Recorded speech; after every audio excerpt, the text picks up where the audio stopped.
আসসালামু আলাইকুম। সবাই আপনারা সব ভালো আছেন? এই মুহূর্তে আমি আছি America airport. America to Canada flight. So ফ্লাইটটা একটু ডিলে হইছে। যার কারণে ভাবলাম একটা ভিডিও শেয়ার করি আপনার লগে।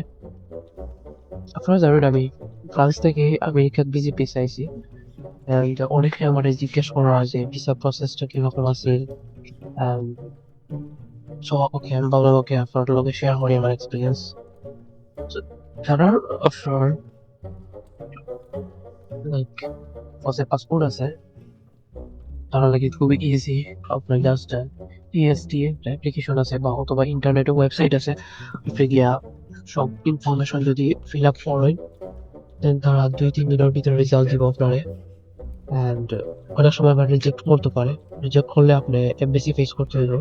টিএস 160 ফর্ম ফিল আপ করিয়া। আর প্রসেসটা আবার ইজি। আপনি চাইলে নিজে নিজে করতে পারবা। সেকেন্ড হলো কানাডা। কানাডার ETA very easy and quick. আপনার ফর্ম ফিল আপ করিয়া তারা সেন্ড করবা অ্যান্ড রিপ্লাই মেইল তারা আপনার অ্যাপ্রুভ দিলাইব। সো এটা খুবই ইজি। সো পাসপোর্ট লইয়া যারা অ্যাপ্লাই করবা তারা লাগে খুব ইজি। অ্যান্ড আলহামদুলিল্লাহ আমি কানাডা সফর করবো অ্যান্ড আমেরিকা সফর শেষ আমার। সবাই দোয়া করবা।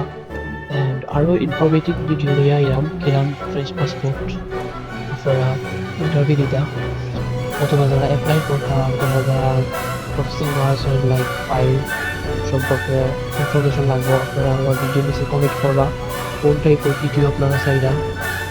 আমার ইচ্ছা আছে আমার এক্সপিরিয়েন্স আপনার লগে শেয়ার করবেন। কারণ আমি চাই আমরা বাঙালি কমিউনিটি আরও অনেক অনেক ফ্রেঞ্চ পাসপোর্ট যারা চাইতা আর নিজেরা হাতে জড়িত। সো থ্যাংক ইউ এখন গুড বাই ফ্রম আমেরিকা।